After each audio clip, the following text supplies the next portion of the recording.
Hey. Hello, everybody. Welcome to another episode of CO Uncut. I am your host, Ciroc Obama, aka Ciroc Obama, a Creole, Baskin Dudes, coming live from Texas. Hey, what's up, you guys? It's your girl, Shirley Door _. Let's give Ciroc a round of applause for flying out to Texas and doing a great job that the Lord has bestowed upon her. Y'all don't even know if I'm here for vacation. Nobody asked me why I'm here. You not here on vacation, girl. We know. You're philanthropic. We know. Y'all know if I got a nigga out here. Here at CO Uncut, we believe in philanthropy over Guyad. But what isn't it? Service over Guyad? Service over Guyad. You know, I am hold on. Put my phone on do not disturb. You know, I am a Orlando HCC. We do service over Guyad around here. Service over Guyad. And we have a special guest in the building, and I really appreciate you having the name that you have because it complements Ciroc so well. Oh yes, you're right. Not just Ciroc. Would you like to introduce yourself to our listeners? Of course. My name is Roszay, and what should I say about myself? I am a regular girl from Brooklyn, and I like to look at Shelly like we talk about. I do a little bit of content here and there, but as a career, I am a registered nurse, a pediatric nurse. But yeah, that's all. A little content here and there, bitch. You me. We are all celebrities here. Don't do that. You're right. We all. I love the positivity, the female, positivity. I like that. Yes, we are all celebrities here. Yes, I received that. My homeboy is looking for some registered nurses. Are you single? Of course, I am single. I am single. All of them. Single. They all looking for all of them. The nurses is balling out here now. The nurses is making all the monies. You know how we looking for NBA players, they looking for nurses. That's true. I hear about that. Okay. Shirley said that you're a comedian. Yes. I mean, you know what it is? I like to, people always label me under that, and I'm like, it's fine, but I don't do stand-up. And I try to, and I don't because I haven't done stand-up, I don't consider myself a comedian. But when people call me that, I'm like, hey, whatever. I can make you laugh. That's all that matters, and that's what's important. You know what I'm saying? It's important to joke. There's people that try to label me as a comedian, and all my I have a couple of comedian friends that be like, yo, relax. Calm down. You get a little kiki here, but relax. Right. Yeah. And then they said that, they're like, oh, if you don't do stand-up, then you don't do comedy. But then they still feel like there's some people who haven't done stand-up. A comedian. And they call them comedians. I know. It's kind of a different, it's kind of a confusing theory. Well, you know me. I'm just trying to be me, I think if you bring people any sort of joy, they call you entertainer. You're entertainer. You are a media personality. That's what you are. Ooh, I like that one. That's what I use. That's what I use for LinkedIn. I don't call myself an influencer on LinkedIn. I am a media personality on LinkedIn. Very professional. Let me write that down for my resume. I don't know.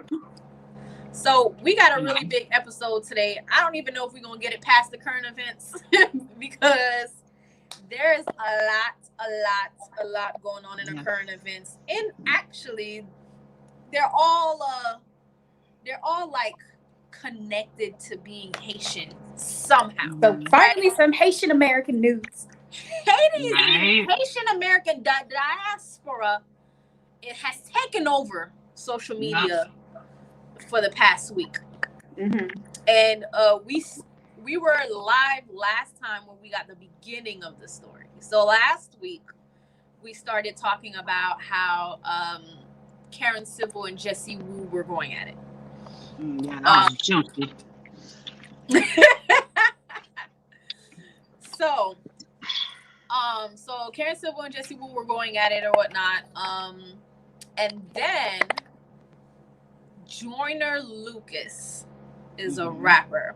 And apparently he said he had his last 60K and he invested it in Karen Civil to help him with his rap career. And she took it and went on vacation. Which there was two sides on Twitter. There's the nigga Twitter, and let me tell you why I call it nigga Twitter. It's because you're not worried about what's really supposed to be worried about. He said he spent his last 60K. He was having a family and everything, and that's his last little change to make it big. And nigga Twitter said, "Nigga, you had 60K, and your wife was pregnant. That's your last. Nigga, get out of here. Shut the fuck up. It's your fault. You gambled your last 60K. You had a whole family. 60K. Get out of here." Someone said, and this will tell you that niggas would do stupid shit with your money. This nigga's wife was pregnant, and he go spend $60,000 to go just to see a bitch, just to see. Without, they were like, there's no proof that she's gonna make shit fly. So you literally gambled 60K. Yo, niggas gamble 60K for their rap careers. And look, he did one thing for Nipsey, and you thought you was gonna be next. He had a whole family to take care of, and he's like, you know what? Let me Eminem this shit. You know what I'm saying? My baby's coming. If I put this in Karen is going to carry my way up the ladder. You know what's funny is that he continued his rap career because at that point, once you lost 60K, I feel like at that point you need to go start looking at these job applications. But I feel like that's what made the situation so beautiful, because he came up off of that. Like, he used that as a motivation for him to get, like, lit. And I like that. Now that he's at his pedestal and he just called her out, I think that was a little, that was beautiful. Think of how many other people gave her 60K and didn't make it. That's true. Because he may have made it. They'd be like, yo, nigga, shut up. You already made it. However, you don't know how much money she took from people who didn't make it. Yeah. That's what. So that's the other, and you probably would never hear of those people. Those people will probably quietly say something on Twitter and get one retweet. You know what I feel? Yeah. So, it's most of this is only happening because big people are talking. Exactly. You have to have a big platform for things to be, heard. Exactly. And then Jason Lee comes out. Oh, that one. Jason is trending, sweetie, honey baby. I had to listen to the whole interview on The Breakfast Club and her response. So apparently Jason Lee was going to post the story. He has friends that are in the industry, but apparently Hollywood Unlocked, he's kind of like Wendy Williams. Yeah, we're friends, but this is my job. You feel me? So he sees, I got industry connections, but we're not really friends. Like, if push comes to shove and there's a story out there, I'm going to break the story regardless, right? So apparently there was a story that somebody had posted that Karen done took his money or some shit like that, right? And so he posted it. Karen asked him to take it down, and he was like, hell no, I'm not going to take it down. And then a month later, his Instagram was taken down. He said he called Karen and was like, yo, something happened to my Instagram, And she's like, oh, well, let me give you this person's number or that person's number, and maybe they can help you get it up or whatever, right? I didn't know that. So he's like, okay. And then he said he was about to go on Wild 'N Out one day, and some guy that he was talking to said, yo, I saw you say something about your page being taken down. I know who took it down. And then he's like, who you talking? He was like, who? And so apparently the guy he was talking, Small World, the guy that he was talking to, his little brother, was paid to hack the account and get it taken down. Apparently he was owed $20,000 and a rap career, and because she didn't hang on to his side of the bargain or whatever, he done told, like, he basically outed her. So Jason was like, damn, I thought she was helping me this whole time. He said he vowed. He said, I'm gonna get her back. I don't know when, because he knows that if he went out to go talk to tell people, that people wouldn't believe him because of his reputation. So he said he held on to that and he waited. He said he even called her. He said, yo, I know you got my page taken down. I got this, that. And then she admitted it. She said, yeah, I did get it taken down. And apparently she also admitted it in the clubhouse. Yep. Yeah, Ciroc was in the room. I was in the room. I was in the other room listening to the other room. I was in the other room. But then when I saw 7.9, I got into the regular room. Okay, so this is what happened. Karen goes and says, she didn't blatantly says that she did that, but she said, okay, you know, when I gets my hands dirty, whatever. Something about Olivia Pope, when she gets the job done, she gets the job done. And she was like, I'm not going to say that I did this, but I did try to get Hollywood Unlocked brought down. And, you know, Jason told me, why would you do that? Like, that's how I eat. And I did feel bad, but I was trying to get him locked down.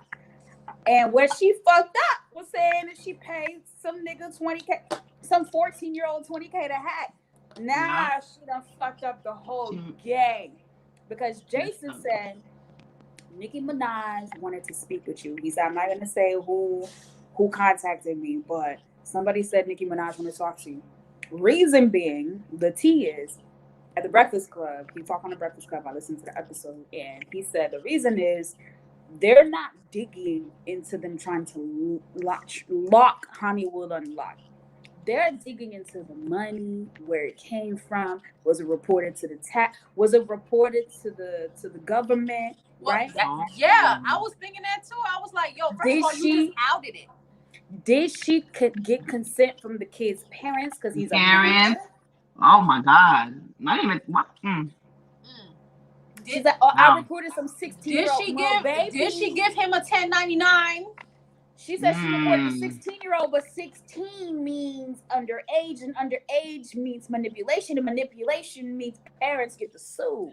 I don't know, but even if you're a minor, if you make more than a certain amount of money, you still gotta file that. And did you give him a W? Did you give him a 1099? No. You know what I'm saying? Like, it's illegal. That was a service. It's illegal for people under the age of 16 to have a job because of child labor laws in the United States. So if he was in fact under the age of 16, I thought he was 17.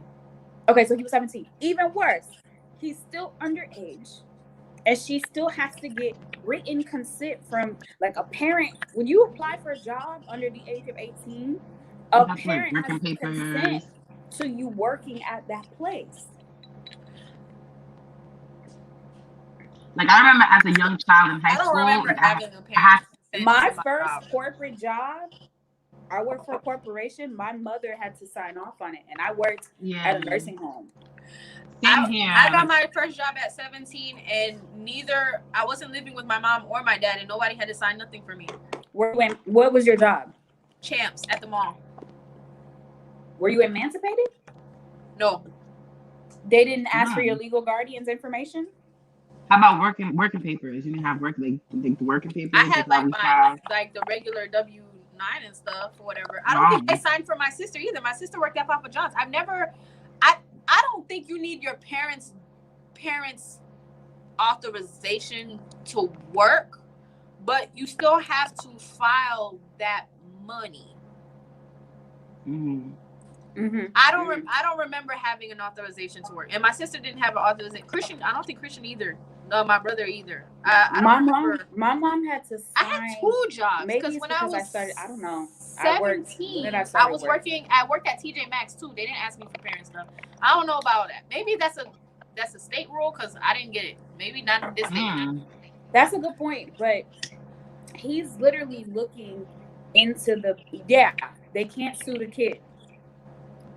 Facts. You can't sue the kid. Facts.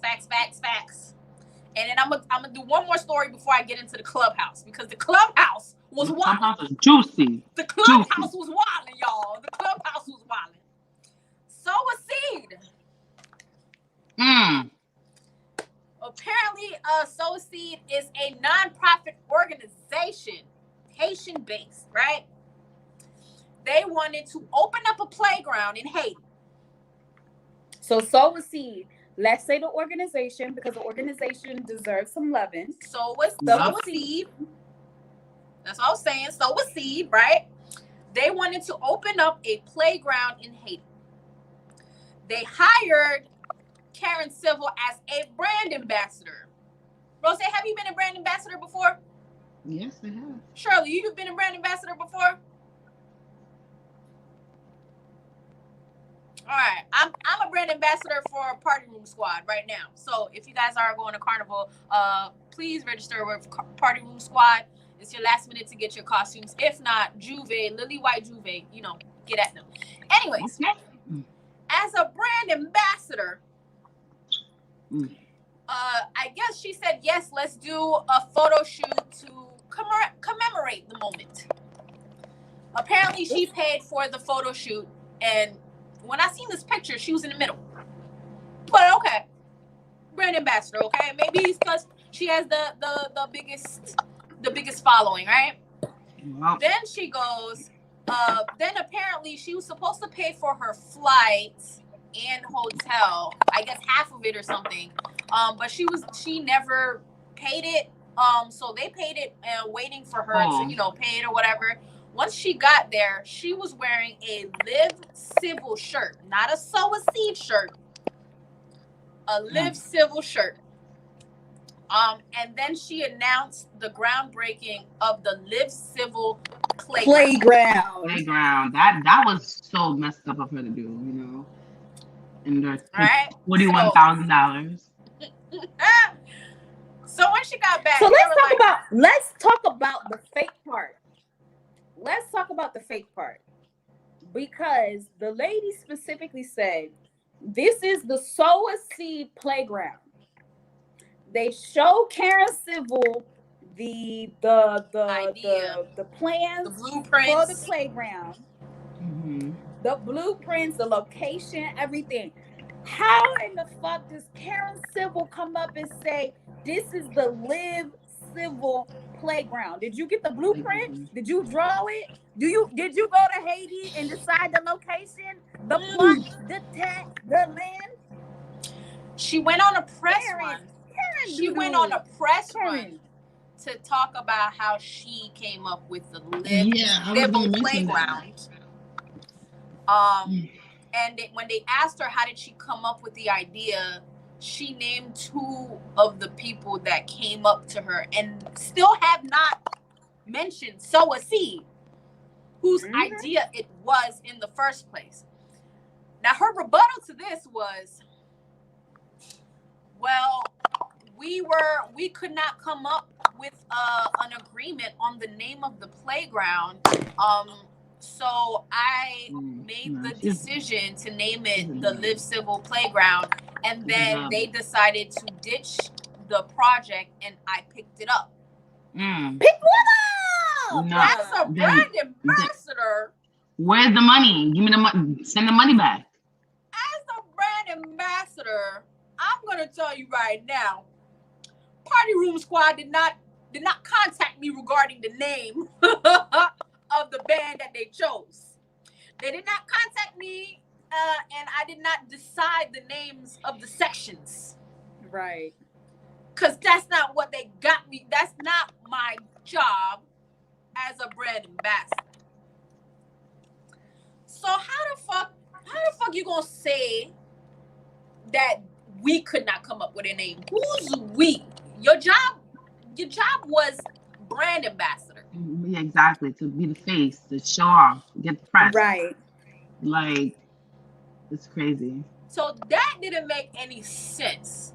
What was sad though, she didn't even tag them. Like all the pictures she was posting, maybe one picture she did like a hashtag or something, but she did not post them. Apparently she did a hashtag on Yeah. the Live Civil. She made a Live Civil Instagram that had like 3,000 followers and put the hashtag under there, but not on her personal page. When they hire you as a brand ambassador, they're using your likeness to promote the business. Exactly. So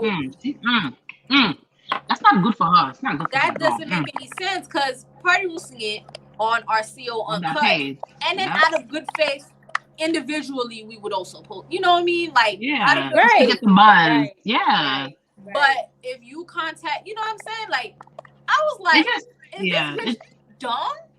She's very greedy, because at the end of the day, the main purpose of having that day and having dedication, that playground for the kids, is for Haiti and for Haitian people. So the fact that you use it as like a photo op, nah, like that does not make you look good at all for the Haitian community. Like, now there was one story that I felt was a reach, right? And that was Meek Mill. Meek Mill. Nah, Meek Mill said, let me just throw my hand in there and help. Meek Mill came out of nowhere. Let me tell you guys about how Karen and I are best friends, but listen, Meek Tholomew. Nah! Meek Tholomew, let me tell you something. Relax. Sit down, buddy. Oh, we used to be friends, but then she outed me out to the media, had them write real crazy stuff about me, and like, I forgive her and all, but man, that was fucked up. Nigga, sit your fucking ass down. What the fuck? You know me. You know us. I'm for whoever against the negativity. So I'm all down for jumping somebody, but have some real shit to say. Me just wanted to be a part of the conversation. Oh my gosh, I'm dying. People are talking about how she scammed them out of money, how this, how that. Man, we used to be down, and she made the blogs talk bad about me. Bitch. Karen said, okay, Meek Mill. Karen said, have that same energy for Drake when he wrote Back to Back. Right? I'm crying. Keep the same fucking energy. KTE. Now, this clubhouse. It was a clubhouse, and the room was called Karen is a Fraud. There was also 4 overflow rooms, which was listening to the first room. I just want to say, Whack 100 definitely lived up to the whack part. Mm-hmm. This nigga, this is more nigga shit. Let me tell you exactly. When I caught that, this nigga is really a nigga. Jesse Wu came on, right? Well, Karen came and said everything that she said or whatever, and Whack was defending her, and so was Keita or something like that. Yeah. No, Tierra Marie. It was Tierra Marie, Wall, and there was some other niggas, like side niggas, but it was mainly Tierra Marie, which for those who don't know, Tierra Marie, she's an artist. She's probably saying, okay. But Tierra Marie, and then there's Wall. Wall is a major producer in the hip hop industry that we honestly think was fucking Karen. He had to be fucking Karen because he was riding her dick heavy. So was Whack. Whack was mad annoying. Yeah. Whack was just like, I suck her dick for a living. Here's my thing was Whack. Okay, Jay goes, Whack is on damage control team. He's protecting future investments. I feel you. But first of all, let me tell you what really pissed me off when he was talking. Mm-hmm. Jesse Wu came on and said, y'all let Karen get away with what she said because y'all feel like she's telling the truth, but that's because she believed her own lies. She came on here, she said that she admitted to hacking people, which is illegal. She admitted to taking the 60K and she still didn't tell us what happened to the 60K. No receipts. She was trying to get, apparently she said that she could have got me off a while now, but I have a recording of a conversation that she tried to get me off a while now, but that didn't work. She came on here and she said a whole bunch of crazy shit or whatever, and y'all really let all that shit go, and you guys didn't have the fire for her like y'all should have. Then White goes, yo, man, you shouldn't be recording conversations. Right? You know, You're turning the whole thing. I know that girl.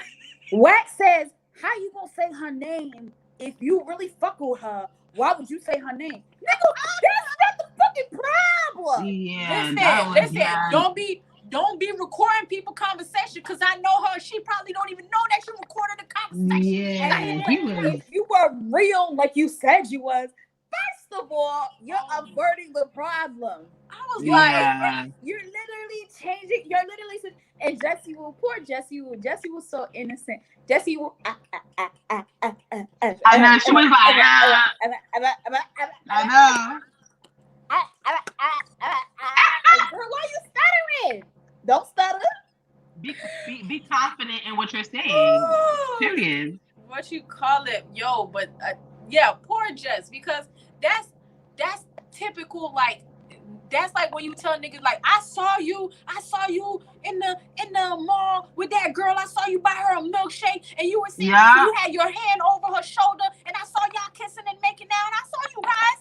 Man, I didn't get her a milkshake. Matter of fact, weren't you supposed to be at work? Why are you following me? You wrong. Period. You wrong for that. Don't be lying on me. I ain't get her a milkshake. Period. I was like, yo, and then Karen left, and for the next 50 minutes was yelling. Where the money went? Where the money went? Yelling. Oh, yeah, that's what I was wondering. That's why I asked, like, Tiara, was she against Karen? Because she was screaming, like, where the money go? Like, where's the money? Where's the 60K? Whatever. I'm like, okay, yelling. like, them niggas was straight yelling. That's crazy. But she said that she would provide the receipts, but honestly, I doubt that she has any type of... Karen said that the money went. So, okay, I am a Karen divided by 100. So Karen is an image consultant. I'm a brand consultant, right? So typically, if you pay, so I understand the sentiments of Karen, but I believe in doing my job. There's ethics behind what I do. So people pay me to, what they don't know is that they pay me to pay other people. So they pay me to do graphic design, social media management, web design, image shit, right? So brand, I call it brand identity. I'm on the white people side. We don't call it image, we call it brand identity. So you pay me to change your brand identity. I take a portion of the proceeds and I compensate specific people to change your brand identity. So if you say, I want different copy, I pay a copywriter. I want different graphics, I pay a graphic designer. I want tees and print, I pay a t-shirt designer. I want print designs, I pay a printer. Right? But where's the receipt? But what receipt? So the invoice is not a receipt. The invoice is not a receipt. You give me 60K, I divide 60K among specific people, and then I keep my money and I go on vacation with it, right? So Karen did all of that, but she skipped the part of doing the job and went straight to vacation. Okay? So you can't take somebody's 60K, you can't take somebody's money and not provide them with the deliverables, right? So if you told me you wanted me to manage your Twitter, I'm gonna make 3 to 4 posts. Well, Karen skipped that part. She took the money, said I'm gonna manage your Twitter, paid the person who paid the person who manages Twitter, and then disappeared and the work didn't get done. So, you know, she has the right to blame the people that she paid, but it's her responsibility to make as the head honcho. If my social media managers didn't do their job, I'm at fault because they don't know that I have social media managers. They think I'm the social media manager. But where's the receipt? The receipt is not the invoice. The receipt don't matter. I don't have to show you invoice and a receipt. They were going ham about invoices and receipts too.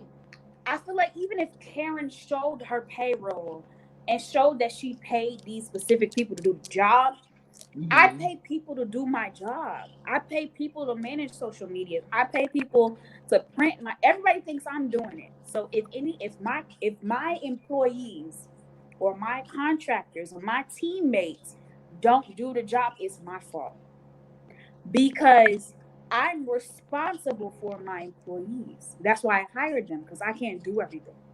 So if Karen didn't do her job and follow up, did you manage the social media? Did you print the design? Did you contact Swiss Beats and tell Swiss Beats to put what's his name? It's Karen's job to make sure the people she contracted did the job.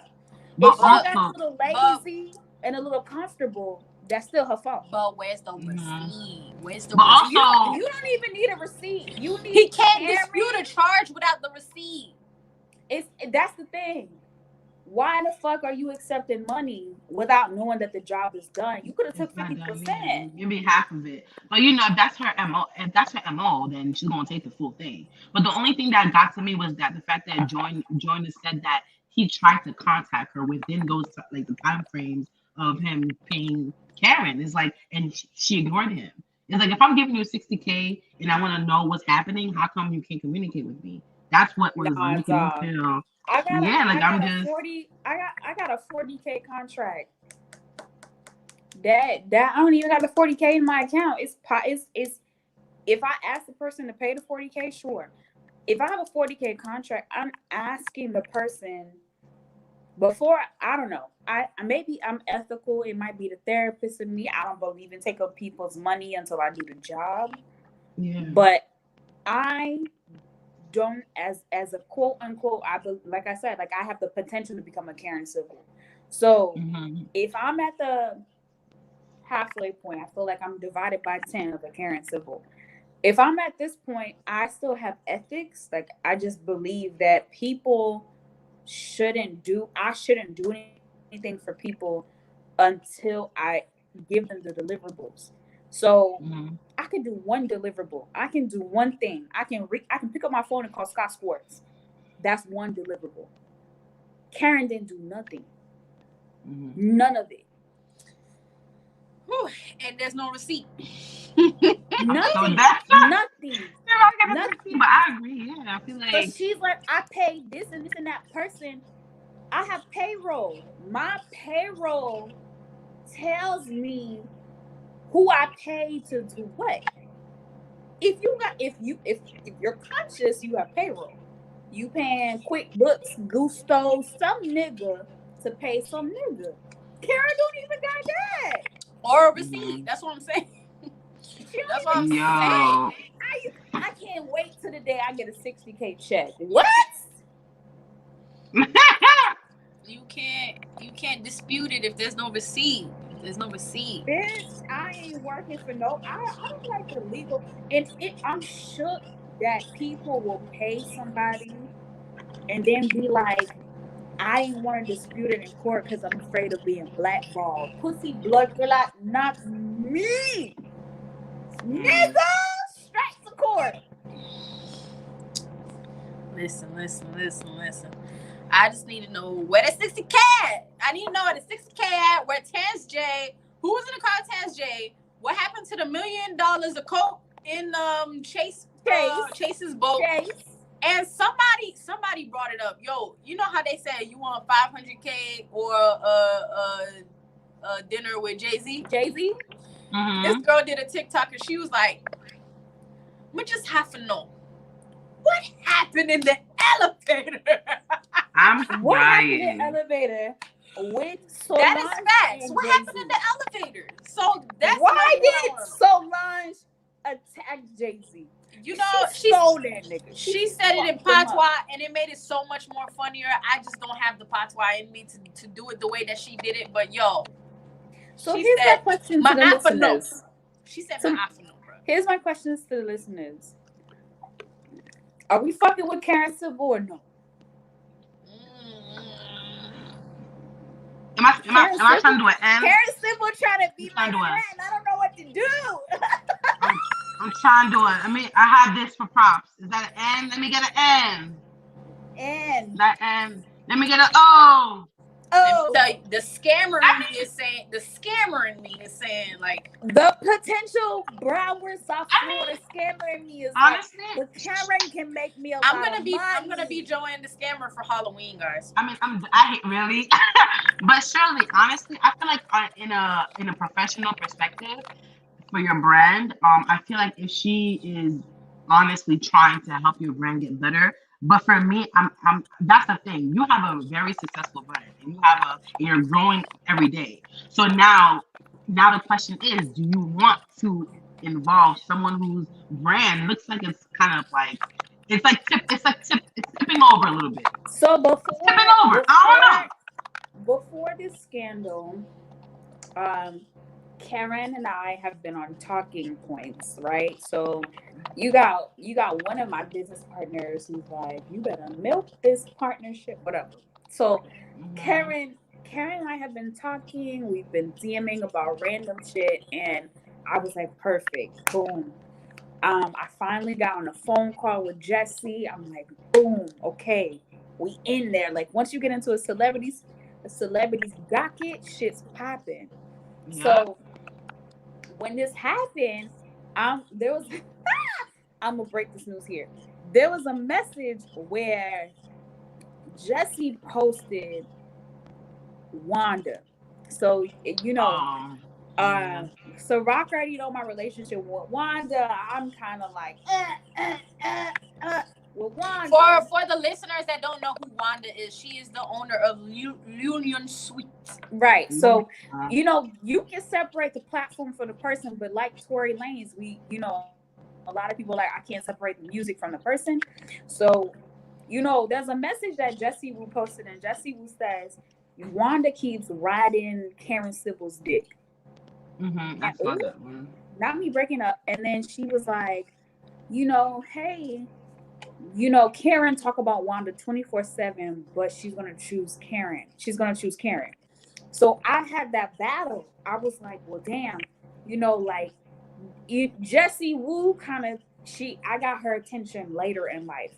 Karen, it was like immediate. But I feel like the attention for Karen was because we were in the same industry, and she saw that I was like quickly climbing the ladder on a professional side. Whereas you was freezing like a motherfucker. I am. I'm still freezing. Yeah, like okay. You moving like you a droid. I was just telling like a little Kim. I was yo. I was just telling Roszay that I feel like my phone don't want me to be great in this damn app.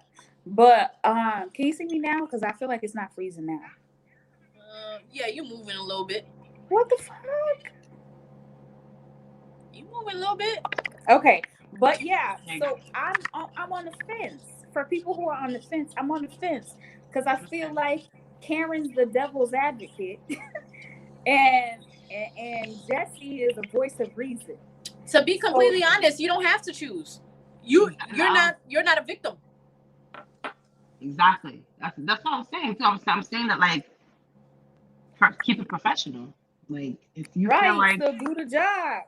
Like you're not a victim. So technically you could be like, yo, ain't none of my business. Look, Shelly. I don't know if you know what this is, but milk that's cow. What I'm saying. But you just know to be cautious with these people.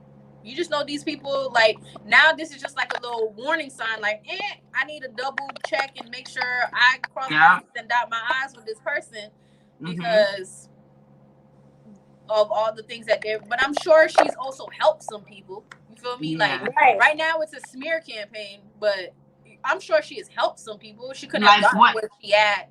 And that's my thought. That's fucking everybody up. Like what Jay just said, like what she built, like she still, her foundation is, she built it, and it did show us how committed she was with her foundation and how far it went. So it's not like her work was like complete shit, you know what I'm saying? So it's like maybe whatever she's doing now, it might turn to shit, but she still has a foundation. She still has things that apparently she's not the first like crazy thing that's happened. Apparently, she done scam Kim, and she had some shit with camera, and then even at the Jesse Wu thing, everybody was still kind of like, but Jesse, you're the problem. Jesse always this, Jesse always that. You feel me? Because of Jesse's reputation, they ain't really like believe her at first either until Joyner come, until Jason come, until everybody ganged up on her, until Meek Mill came. I mean, there's another girl that was a part of that. Somebody on our YouTube says Karma Shige Buddha Karen Civil. Yeah. That was Dominique. They said what? Dominique said Karma Shige Buddha Karen Civil.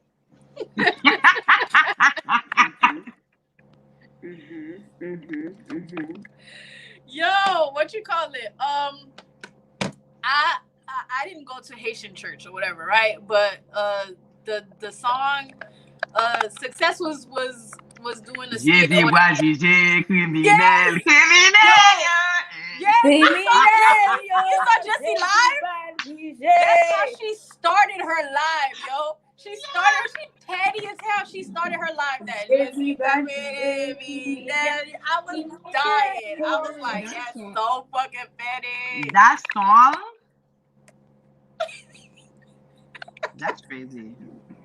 That's crazy. She started her live like that. I'm like, yo, everybody is just super petty. It was funny because like even on the Breakfast Club, they're like, Jason Lee said, yo, I prayed on it and I waited for my moment to put out all the information I had or whatever, because I knew if I said it then and there, nobody was gonna believe me. And Charlamagne was like, damn, what were you praying on it? He was like, I know sometimes we need to let God be the judge, but sometimes I need to set them up for their own karma. And I was like, damn, there you go.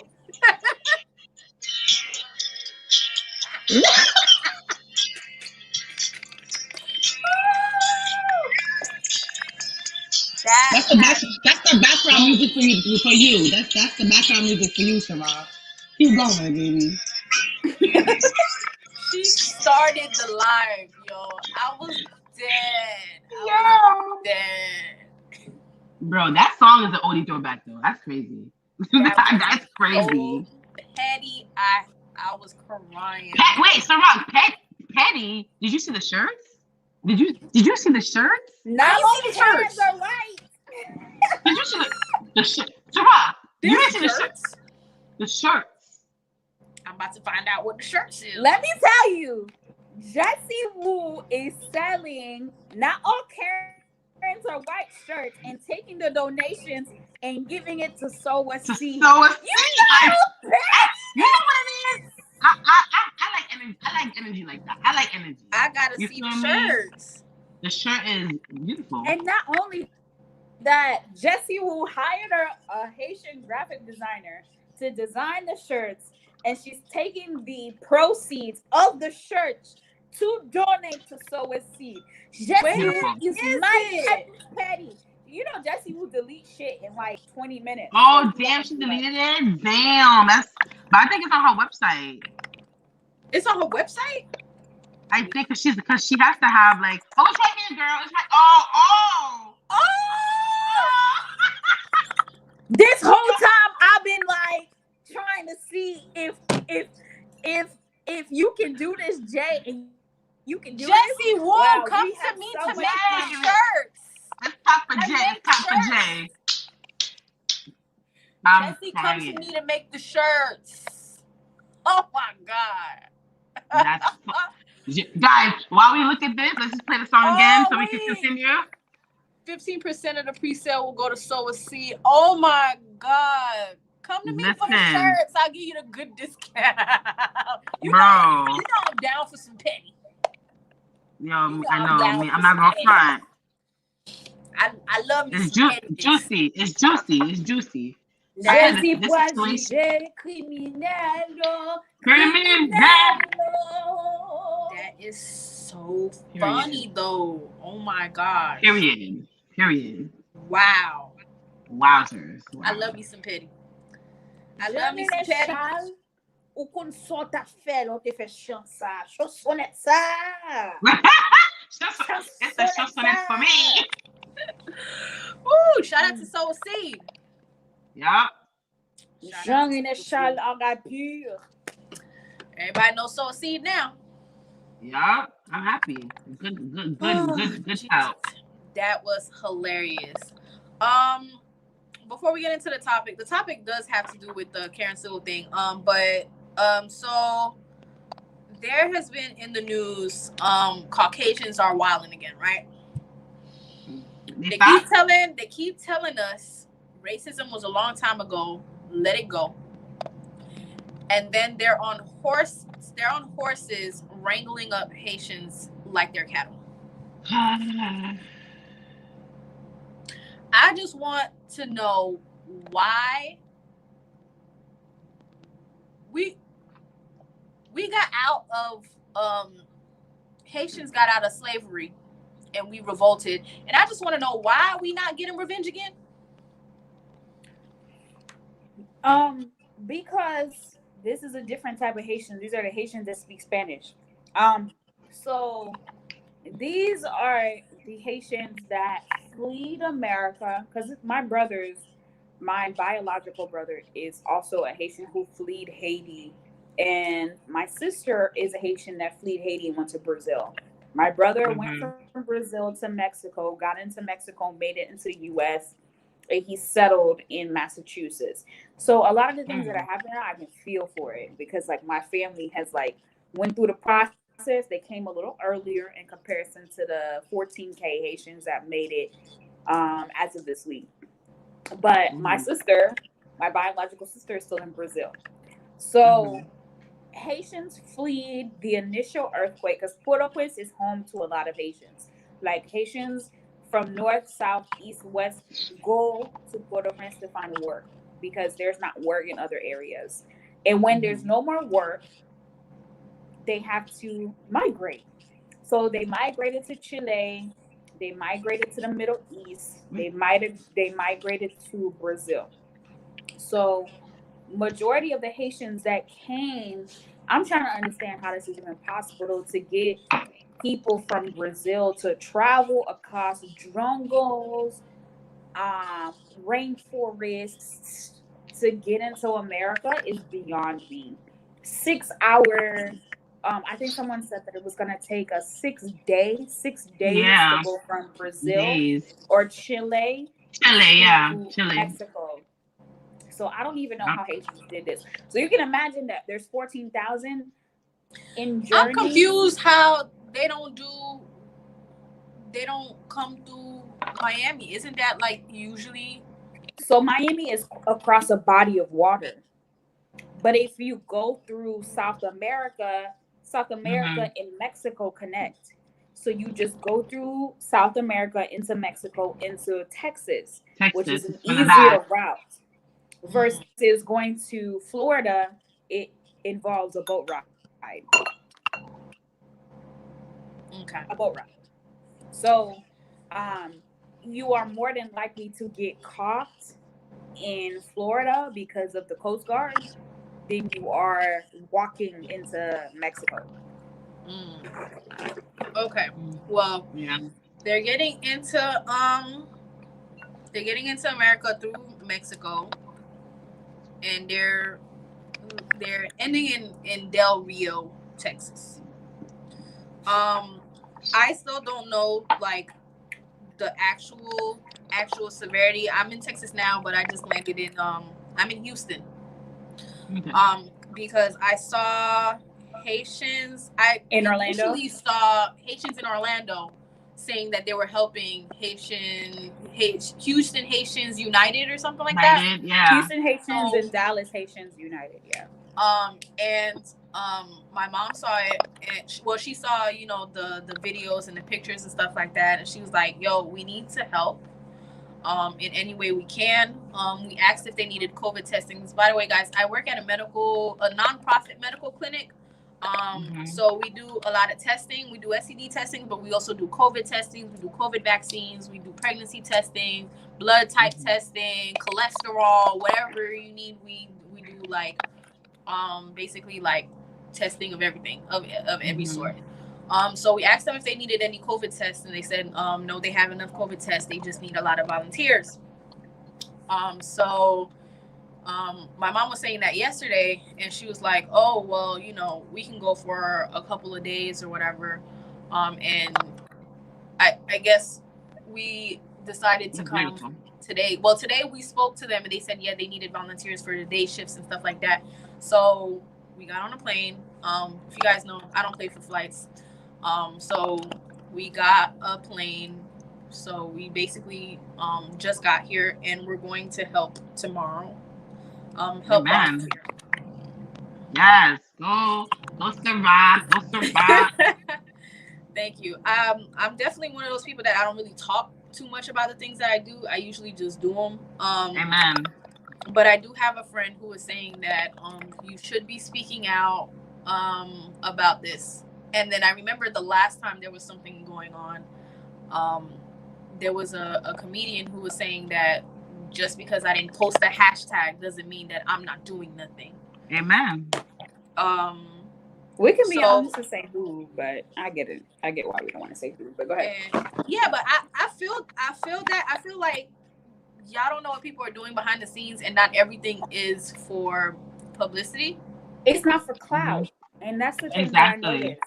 Like, someone reached out to me and was like, "Oh, why isn't Haitian 2 Blog posting?" I said, "Because I'm Haitian 2 Blog, and I have posted enough." You go on my Twitter. If you go on my Twitter, I've provided resources, places, donations, locations, all of that. I ain't gonna lie, the earthquake relief stuff, I haven't seen the stuff get there. You feel me? Like I haven't seen it at the port. You know what I'm saying? And so that's what I was waiting on to donate. But the thing is, you don't need someone. What did J. Cole taught me this? J. Cole said once, you don't. Yeah, but if I was to donate, no, but that's the other thing. But I'm not saying like for them to post it publicly or whatever. But like, I feel like organizations should be posting. Like, organizations should be posting because, like, if you're asking for donations and you're asking people to help you, then you need to show why people should help you. But that's the thing. A lot of times people are just posting to post. I can't stand, just me personally as a founder of a media outlet, I feel inadequate when I just post something without facts. Nothing. Yeah. Without solutions. Like, I'm gonna just say, oh, support Haitian migrant refugees seeking asylum. Boom, that's it, right? So, like, for example, me and my social media manager are working on an actual fact sheet. Where do you go? Who do you go?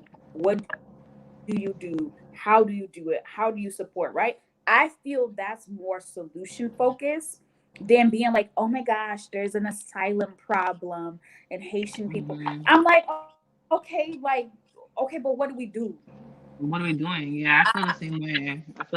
I feel that. So that's what I was thinking Haitian 2 Blogs was doing, because that's usually what Haitian 2 Blog does.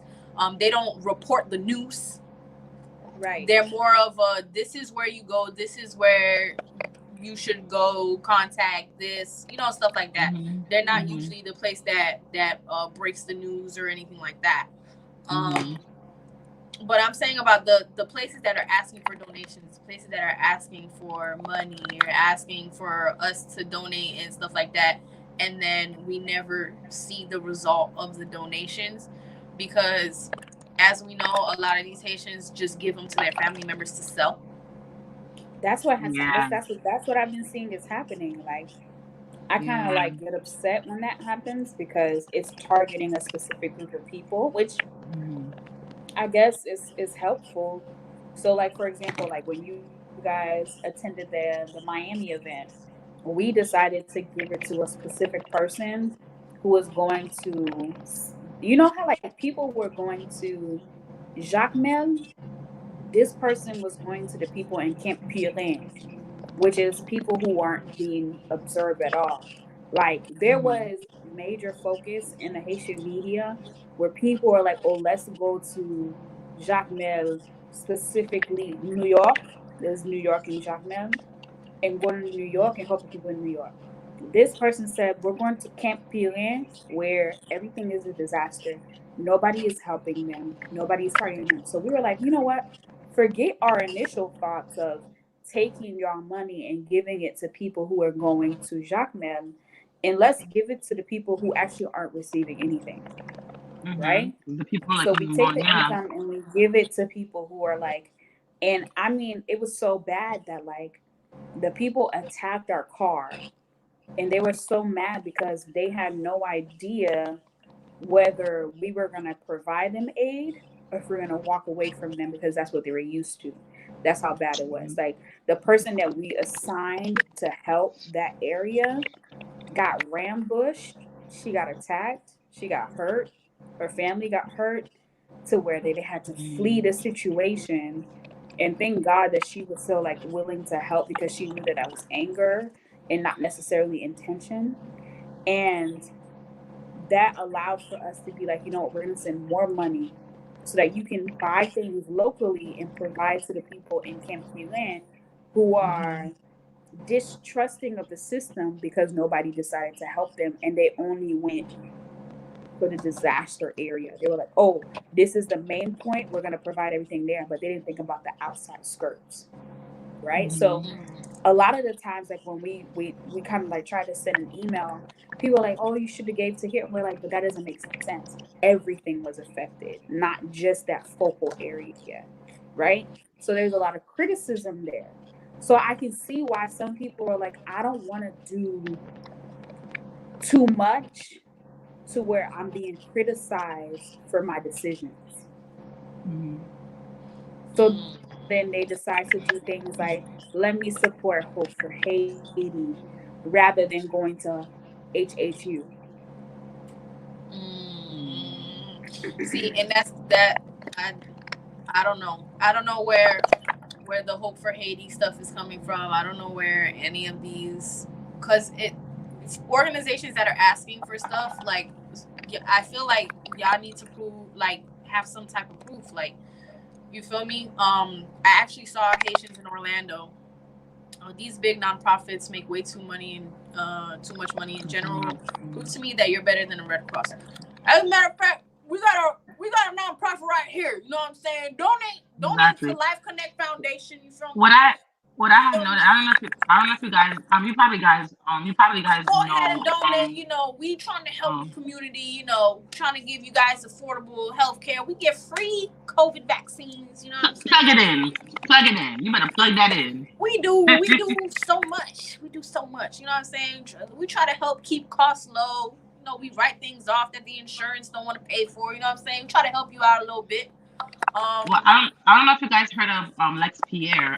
He was like doing, like, he was in Haiti actually buying from locals, and he was accepting donations. So that's another thing that I saw people were doing.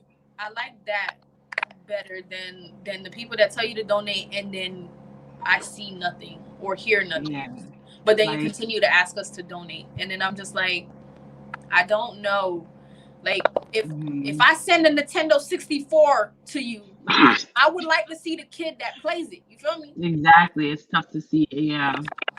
And what Shirley was saying, there's certain parts of Haiti, like, the earthquake affected so much, even cars cannot really pass. So they were literally like stopping in the middle of the road, and people that were in the mon, like behind like mountains and like in the crevices, were coming up in mopeds and grabbing what they can, and people that were deep in that aren't mobile, that can't walk, wasn't receiving the items. So the people that were getting the same items and getting them again, not everybody was getting the same items. So it's like we're giving all these items, but not everyone is receiving them. That's the thing. Like the trucks were stopping in what the media represented as the most devastated area, and they didn't think like toujours, like all the time, like moun toujours aller dans city et puis oublier outskirts, oublier under. Yeah, that's what happened. Yeah. Yeah. I feel you. But I do encourage everybody, if you guys are going to donate, I actually saw Houston Haitians, I think it was the The United organization is called?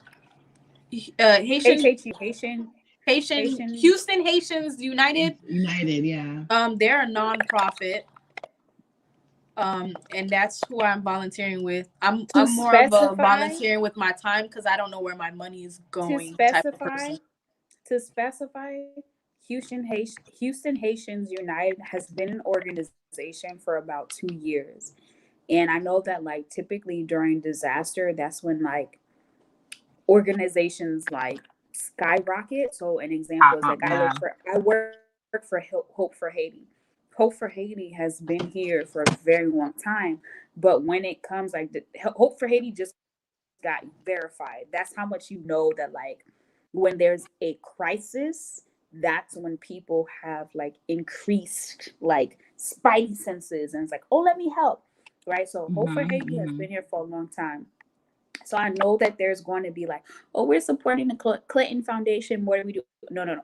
Hope for Haiti has been here for a very long time. Like I've done partnerships with them. I've done partnerships with their small like community-based programs. I decided to manage their social medias, all of that. So they have been here for a very long time since I was an undergrad. So we're talking like 8 years. So when you're supporting someone who's been here for a very long time, you're taking your dollars from the people you know and putting it into the community-based stuff. Hope for Haiti is in America and in Haiti. When you see someone who has partnerships in US for the American diaspora, the Haitian diaspora, but also in Haiti, that's immediate support. Haitian Houston Haitians United are literally a group of people, and I know people who are part of the organization who are in like Haitian student organizations during college, all of that, who combine forces to support things. They did not start during this crisis. They have been there before, but when there is crisis, there's an increased need and desire for them. So I know that they were like trying to say like, during this time, you're going to expect us to like communicate with you, but we have a lot of outreach. So at this moment, Houston Haitians United have so much people DMing them, emailing and asking them stuff that is overwhelming. They're literally like a team of 3 to 6 people. So considering that they have people who are present at the actual border, one person managing social media, there's not enough people to go around. I do think at times like this, because Shirley was saying the same thing, like everybody was doing their own thing. At times like this, I feel like we need to have a focal point. Like if Haitians United is doing Haitian Houston's United is doing this and they have people at the border, I feel like this is the time to pour into them and kind of them, you know what I'm saying, instead of everybody having their own shit going on. Separate things, yeah.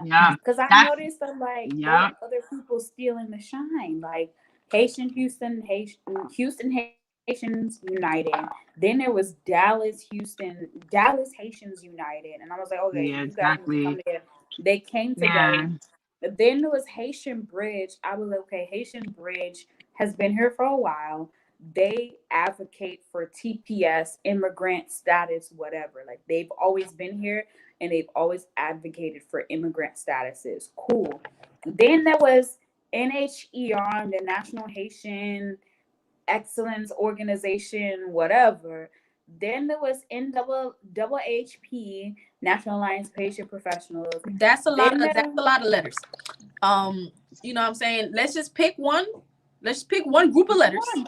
One. Let's pick one group of letters and let's all together put all our resources into that. If they need help with social media,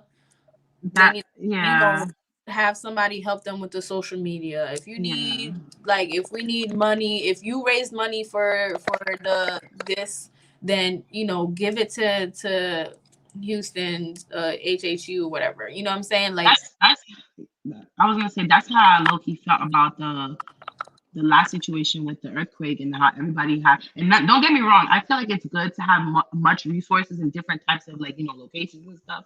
And I feel like what you made a good point. So like, I feel like if there's like a focal point of people and then you guys work together, it'll be stronger. If you have people that's doing social media, like Shirley said, people handling finances, people handling actually packing the, things, I feel like it would have been more productive.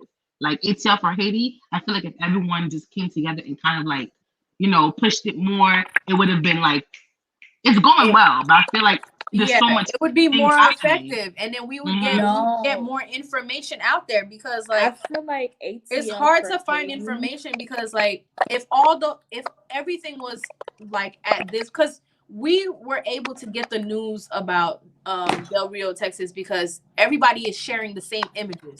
They're telling us the same thing. We're having the same information. It's being circulated through all of the blogs, all of everything, right? So if we can have that same amount of energy and be like, yo, Houston Haitians United is doing something. Houston Haitians United is doing something. Houston Haitians, we would know who to contact about doing something. You feel me? But it's like they're not really doing that. They're sharing, y'all sharing the news, but y'all not sharing the solution. But it's a little bit easier for Texas now because everyone is kind of, how Haitians say, like they're all in together. So it's easier to kind of like focus on Texas only. So even if there's like little organizations within Texas, at least we know that it's in one area compared to the whole, like there's a New York, like us in New York, like, I've been reaching out to a couple of people, Amy, and this other woman who's like the congresswoman for New York. They've been having so much rallies and stuff. I'm like, oh yeah, I'm okay. And then some other company in Florida is like, oh yeah, I'm just like, wow, it's overwhelming a little bit. Not that it's wrong with it, but it's like I would like to kind of focus on one thing so I can kind of push all the outlets, all the support. Yeah. So I don't have to like jump. But Texas, the Houston United, it's easier. I could just post that, send my, whatever I'm sending, send people towards that one, one organization. Exactly. You know what I'm saying? Like, so we know where it's going. You feel me? Because I feel like when it's all over the place, it's hard to get. Because we were trying to go to Houston yesterday. We were trying to go to Houston yesterday, but we just didn't know where we were going. So we were gonna go to San Antonio and go like near the border, but then we couldn't. Like, I was looking for information or whatever. I checked Haitian Zoo blog. Haitian Zoo blog didn't have any information. I checked the Neglakai. Neglakai didn't really have too much information, but then Haitians in Orlando had, I guess they were already helping, volunteering with Haitians United, and that's how I found it. And then so I was telling my mom that we can go there because we were trying to figure out what we can do. We were gonna just go and like make food and stuff like that near the border, but apparently we can't give them food at the border. And I found that out researching. That's not please. Like when you hear these things, and then when Shirley was talking about how like when you post and you do this, even when you donate, even when you actually participate in everything, you still feel like it's insufficient. And that shit is like, it's so, it really like like even my aunt, like when you were talking about how your family was, traveling, Shirley, like my aunt is in Chile. Before, like right when the movement when it was happening, she had called my mom and said, "Oh, my mom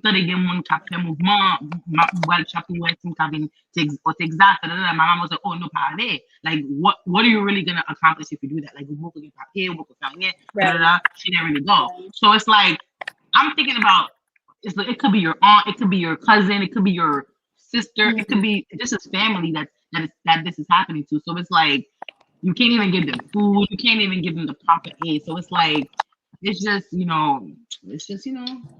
very 100%.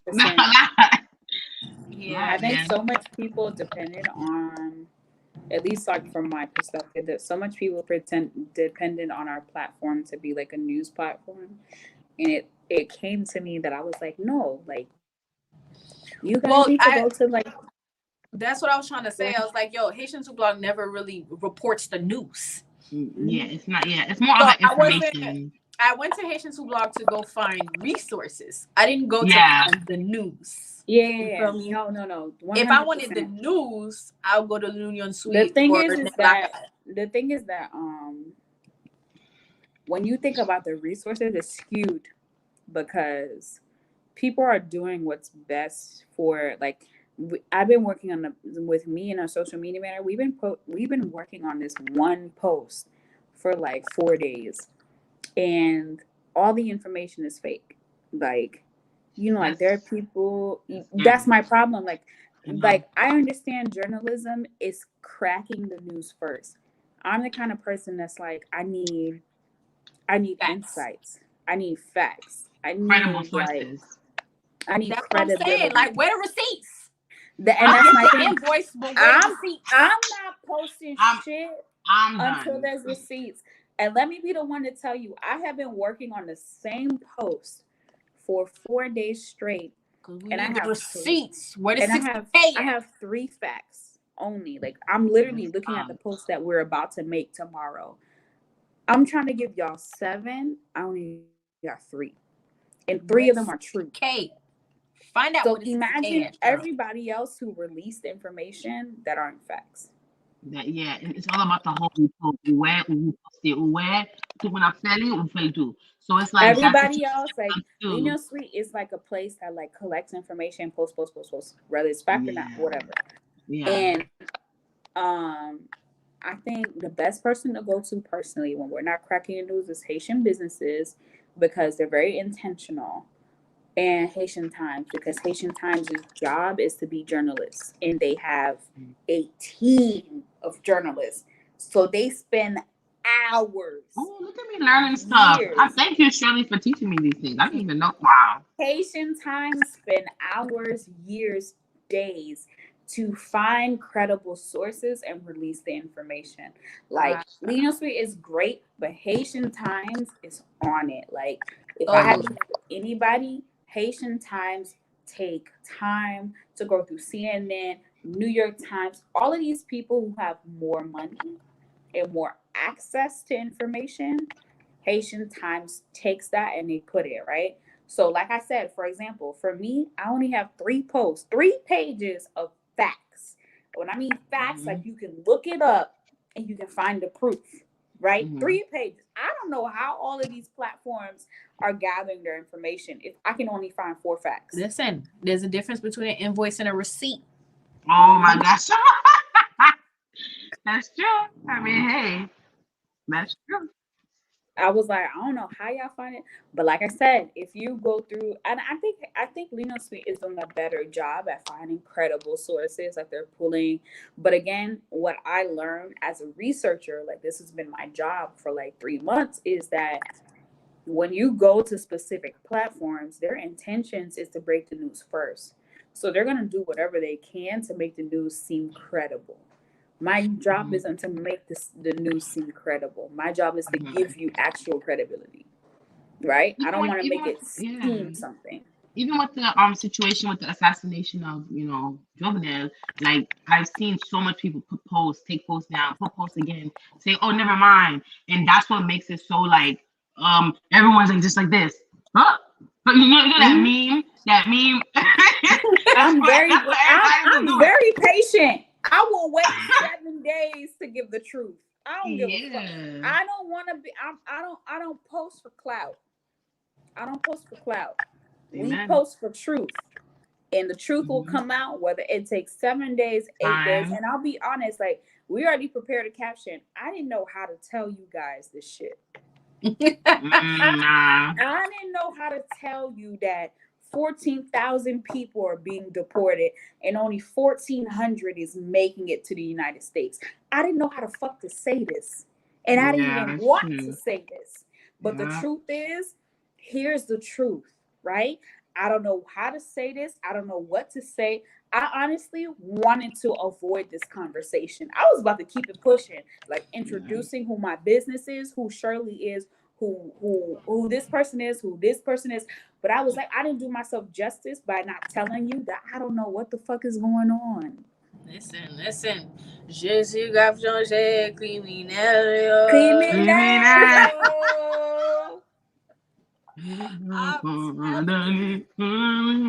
On my It's day. crazy with the information out here. Because I'm not a post, like I'll post, the whatever viral hashtag is going on and stuff like that. But I'm one of those people that actually want to help. And if I can't physically help, because I'm a little iffy with money, because I also feel like when you donate, you never know. But if I'm here, if I'm I there, know I'm helping. That's the point. I'd rather put my money towards, and that's why I could. So be like wrong. even if I was to donate, I'm not donating money. I'm donating items. Yep. I'm one of those people that's like, money can go a long way. Yeah. Like, I won't donate. Unfortunately, no offense, but there are certain communities that I won't donate to. But when you are someone like who's like Haitians United, who are like, this was different. Houston Haitians United was like, donate to us so we can buy flights. I ain't never seen an organization provide straight assistance to the point where they're providing flights. I've never in my life of being in media, never heard someone say, we're going to help this person get home. So we're going to take $297 to send them home. We're going to pay for their bus. We're going to pay We were trying to see if cuz we don't pay for flights cuz we have like a plug. So we were trying to see if maybe we could help with that as well, or at least if when we fly back, we can fly back with some, like, cuz a lot of Haitians they going to Miami. They going to Fort Lauderdale. So we were gonna see if they already have a flight on our flight, that we would definitely make sure they get to where they need to go when we get back. So we were gonna attempt to do that as well. That's my thought. I was like, dang, I ain't never seen. It was like, dang, yeah, this makes sense. Like, why not pay for people's, or not pay for, but yeah. I don't know what we're about to do tomorrow. My mom tried my Creole. She said that. Est-ce qu'on peut parler créole? J'aime jouer mon Creole. Faut me parler créole. But you know what kind of got me a little bit like crazy too, that people that were deported to Haiti, some of them weren't even living in Haiti. Like they had a whole life in like Chile, a whole life in like South America. Like it's like it sucks. So now they have to literally like start from scratch, and they don't know what to do. It's like that. Now we have to find a way to help those people that's gonna really be living in the streets. Yeah. That sucks. But imagine people and then the flights away from the flights to and from Haiti are crazy right now. Imagine people who left Haiti 10 years ago being so they don't even speak Creole no more. So just exactly actual stats from the Center for Economic and Policy Research, which I'm going to post on Haitians Who Blog anyways, but I want you guys to know that there have been at least 12 flights in the past 4 days that have transported 1,400 individuals from Texas to Haiti. So if we do 1,400 times 4 days, that's 5,000 of the 14,000 people that have been sent back to Haiti, despite the fact that they have been gone from Haiti from the past 10 to 8 years. That's sad. That's just tough. Listen, if I was a Haitian immigrant, I would definitely try to get to Canada. I mean, but Canada has Canada is girl, because they've been shut down for a good year. They want vaccinated people up in that area. Listen, as an American, I want to be Canadian. Their health policies, their everything over there is just different. As an American, I want to be Canadian because it's just. Even if it's harder to get into Canada, I know at the borders they don't got horses and whips. Of course. You feel me? So guys, I have a question. have a They'll question probably for be you like, guys. "Hey, you can't be here, man." Yo, I cannot. I have a question for you guys. So do you feel as though that if Haitians that were traveling, if they traveled in another location, do you think it would have been a different outlook? Do you think that it would have been like a different social media outroar? Like, I don't know, how do you because guys most of police or border patrol or all that stuff is gonna be Caucasians. Your likeliness of getting a black person who is innately humane, because I really feel like white people are just taught to be like savage, because there's no way y'all got all these mass murderers amongst y'all peoples like that. You feel me? So their chances of getting somebody black, and then even so, the black people in those things are corrupted. They usually get in trouble for not conforming and shit like that. So your chance, same thing with cops. Like when cops are shooting innocent people, there's black people there too, and they can't say anything. And when they say something, they lose their jobs or like crazy stuff. So much corrupt, like so much corruption in the America police offers too. Yep, that's what she said. Canada is the suburbs, the U.S. is the entire ghetto. It's true. It's like I don't want to be here no more. Like, get me the fuck out. I want to get the hell out of here. I want to move to the Caribbean. I want to move to the Caribbean. Me too. You know what I'm saying? It's crazy. But I'm gonna take all the Haitian people like this and hold them all together. Come on, let's go. That's what I want to do. They're like, come on. All right. So, I guess those were good topics. The current events were good topics, anyways. So we'll save that other topic that we have for another day. So let's do. Did you have any uncut gems, Charles? I had some uncut gems, but they were related to mental health, I guess, because of last week. Oh, we'll save that one then, because I'm hungry. So we're doing affirmations of the day now. I just had like an affirmation. Someone's like, you should put this in your podcast because you have good affirmation. I was like, whatever brings us the coins. I'm ready to receive these affirmations. Whatever brings us the coins, I shall do. So, all right. So affirmation of the day. Did you want to read it in your sexy Shirley voice? I got it. Oh yeah, her voice. Let me put the TikTok voice on, okay? I will not compare myself to anyone else because everyone is on their own personal journeys. My journey is unique and cannot be compared. Period. Period. Yes, but my journey better hurry the fuck up because I'm almost 30. I be trying to tell Ciroc that she needs to be patient with her success. And Ciroc be like, I need it to happen right now. I'm almost 30. Today. I'm tired. You know what I'm saying? I'm ready for it. And I be like, I'm over here in my corner, like, whenever you trying to give me whatever you're trying to give me, I'll take it easy. You know, same. Somebody's writing stuff. Okay, so Gunna is on Code J. Did you want to speak on that? What did Gunna do? What did Gunna do? Can you hear me? Yes, we can, Jay. All right. Shout out to mics and shit. All right, here I go. So Gunna of YSL, that's a Young Thug's label, actually has his own day in his hometown, and I just wanted to share that with the gang real quick. What he did is he partnered with a Black woman and her nonprofit to create a drip store at his old middle school in Georgia. He didn't steal it. And basically, kids can go in there. They can get free shoes. He partnered with the Foot Locker in Atlanta. They can get free food and everything that they would need throughout the school day. So I thought that was really dope. Oh, is that the grocery store that we saw at the school? Yeah. Oh, that's what's up.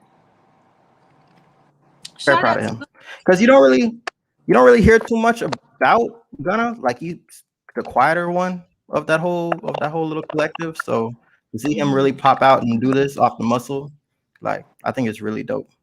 And the queen that he partnered up with, his name is Jasmine Crow. She's the founder and CEO of Gooder.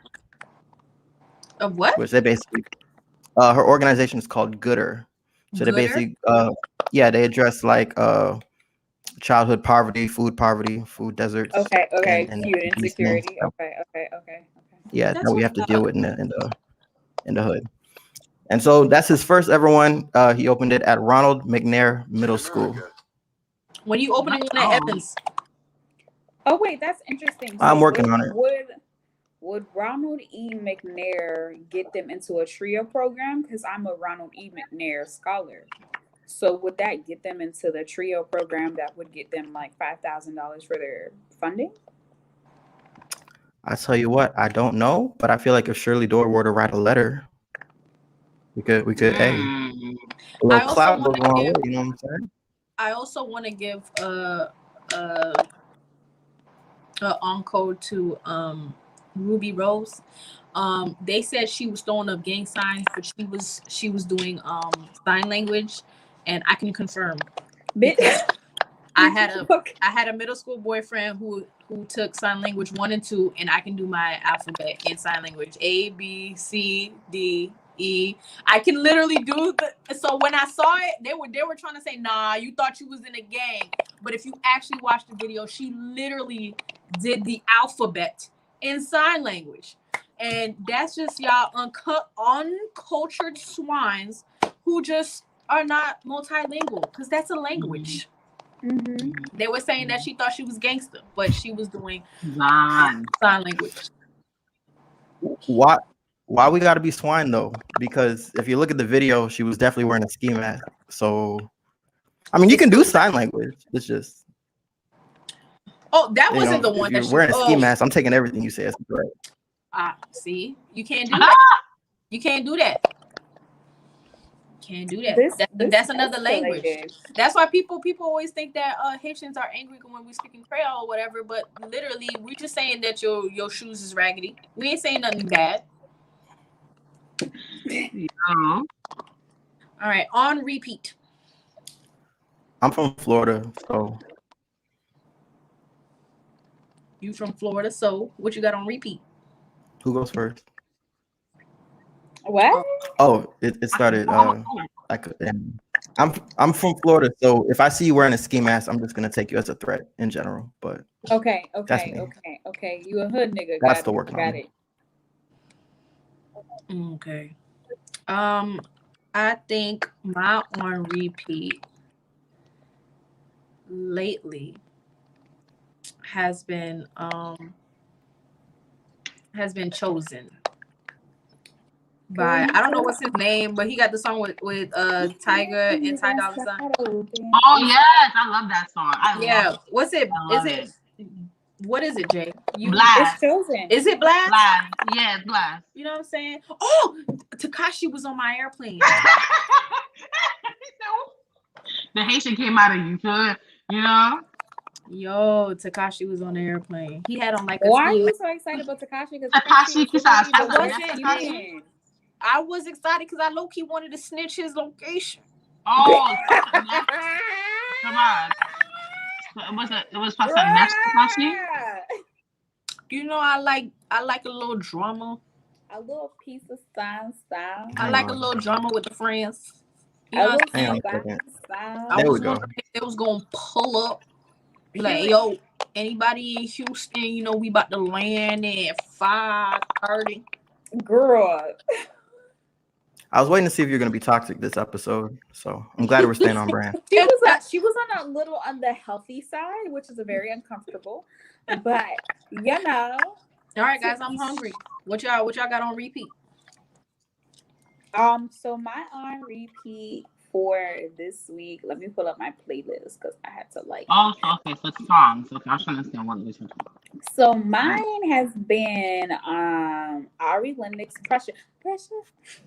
Because I love a good neon soul vibe, but I love to be very calm. So Ari, baby, when you give me my damn shirt. Oh. I Wow. ordered a shirt. And With a she said shirt, it's with a on the way, receipt, and with it's a been 60K. 2 days. And Ari Lennox, I don't got my shirt. But Where's the anyway, receipt? A receipt would be helpful in this scenario. I got a receipt, and it's like, oh, package on the way. It's been 2 weeks. Package is not at my place. Is that package coming from China? Is it coming from Karen Civil? Where is it coming from? Who has the package? Because I don't think it's gonna come if it's Karen Civil. But if it's Jesse Wu, I might trust it. Jay? This week, I have a couple of things in rotation, but I definitely want to send a shout out to Teddy Clouds out of Orlando, Jones High School graduate. He dropped his project Stratosphere, and the one I've been vibing with the whole project, but this week in particular, he has this record called, I'll make sure I get this right, Friction, featuring Dre Lou. What's it called? Yeah, it's all about friction. It's called Friction. Friction, His okay. name is Teddy Clouds. Okay. Slap. Roszay? I also listen to Little Nas X. Oh, Oh, you like it? His album did drop. What? He had birds. I forgot. How did I forget him giving Somebody birth? to love me. I need somebody to need me. Well, guys, you know, mine is Jezi, but you know. Jezi.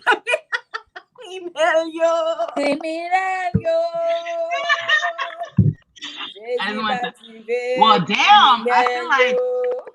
I feel like I'm gonna be the only real Haitian one right now with my playlist, but I'm gonna have to say mine on repeat is Kai's new album because I've been bumping that for like a few weeks now.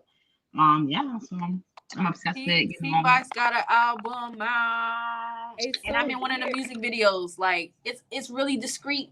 I'm in the back. I'm one of the girls like dancing. I'm a very tough critic with compa music. So T-Vice is an all-time fave. So they disappointed me with their album. But I'm not gonna go further. I'm not gonna go further. So much drama. This podcast never fails. You see, we getting canceled. All right. Well, thank you guys for tuning into our last episode. Y'all got any final words? I do. Go ahead. For me or Jay? Me? Well, thank you guys for inviting me. Thank you, Shirley. Thank you, Ciroc. Thank you, Jay. Like, honestly, I knew it was a vibe. I know, like, these, in my mind, because I kept asking Shirley, I'm like, oh my God, what are you guys going to talk about? Oh, bro, like, I don't know what y'all going to talk about. And in my mind, I'm like, I know Haiti is going to be a subject. And now I'm just like, yo, it's just, I'm happy that wasn't like an emotional thing. Because I'm not going to front, like, these couple of, like, it's like back to back. I'm being very emotional about Haiti lately. So I'm just like, I ain't finna cry on the podcast. I'm from New York. You already know how we do it. You feel me? Like, you still gotta, next time you gotta cry a thug tear though. Like a little bit. You don't gotta cry, but you gotta do I know. I got you. And again, I gotta point this out. I gotta point out that Shirley was in New York. And then she all left. She didn't even say nothing. She didn't even say, yo, I'm here, baby. But it's okay. I love it. I love the energy. They were fighting for Shirley over there. They talking about something. They were. I can imagine. What? Well, I have a final word. September is Take a Man. Weekend. Ooh, really? Come again? What did you say, Cheryl? So Rock is going to New York. Yeah, I'm going to New York next weekend. What's next weekend? What's next week? What's happening next weekend? We have a combat class. This weekend. Ciroc, let me you said combat class. Follow me. I'll be in the city. You feel me? All right, my final words, y'all. September is Take a Man on a Monday. I took my brother husband's on a double date. We played the Bachelorette. They both lost. I won all the games. Except one because he hit me with the shell before I made it to the finish line, and that was cheating. But I won everything else. I won laser tag, I won air hockey, I won everything. So they both have to try again because I don't date losers. You feel me? But I have 2 more dates. One of them canceled, and I'm mad. But I have another date, October 3rd. Oh, I love it. I love it here. With a young king. But make sure y'all taking good men on dates, not the crappy ones. You know what I'm saying? Like you don't want to reward bad behavior. So be careful. I love to see it. I know the energies are made. Yeah, the energy is great. I love it.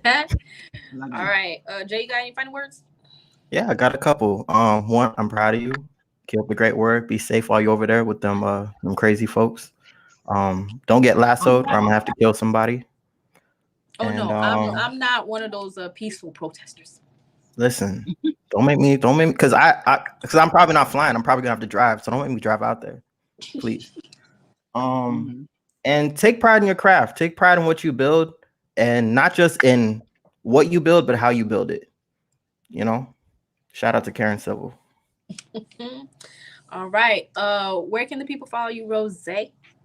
Oh, well, they can follow me on Instagram with ROSZAYY. I'm on there every day. Hit me up, say what's up. You already know. That's it.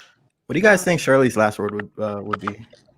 I thought her words of affirmation was, don't compare myself to anyone else because everyone is their own personal journeys.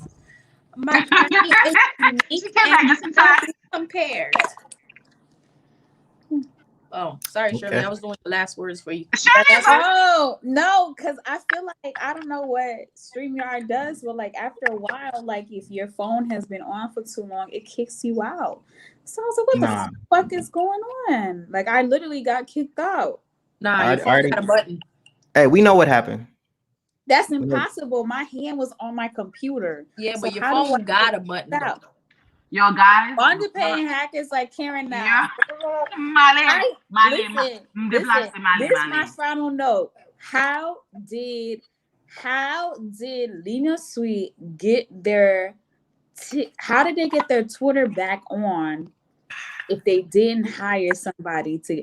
Their Twitter was hacked. How did Lena Sweet get their TikTok back active after talking to Karen if it wasn't hacked? Jason Lee. Probably Jason Lee. Oh, no, Jason Lee. They said thank you to Karen Civil for getting our TikTok, but thank you for Karen Civil for getting our Twitter activated again after being lost for 3 months. Listen, I'm starting to think Karen was in the car with Terrence J. But you know, that's another conspiracy. Oh wow! Another episode for another time because I'm in hungry. The clearing. Because I'm hungry. Wow. All right, so you guys can follow us at CO_uncut on Instagram and Twitter. You can watch us on Facebook and YouTube live on Thursdays at 8. Oh my gosh, guys, before you guys go, you guys gotta take a flick. Say cheese, say hi, say what's up. I want to take a pic with y'all. Y'all look cute. Y'all ready? Of course. I like Ciroc. Wait, hold on. You gotta get the watch. It died though. All right, y'all ready? Ready? Wait, hold on. Damn it. I think I lost. Where am I? Google Chrome. I'm trying to find Google Chrome right now. Okay, while you set that up, you guys can also listen to us audibly on Spotify, Google, Apple, iHeartRadio, Anchor, and basically anywhere you can listen to podcasts. Don't forget to like, comment, share, subscribe, leave some reviews, and tell people, yo, this shit kind of fire a little bit. You know what I'm saying? Low key. Be day ones. This is day one. So be day one from day one. You feel me? Do it like it's your B-Day. Oh, if you're a better engineer than me, if you're a better producer than me, hit us up. I'm ready. 1 and 2. Y'all ready? All right. Set. All right. Bye, guys. Special. All right, guys. Thank you for listening. Bye.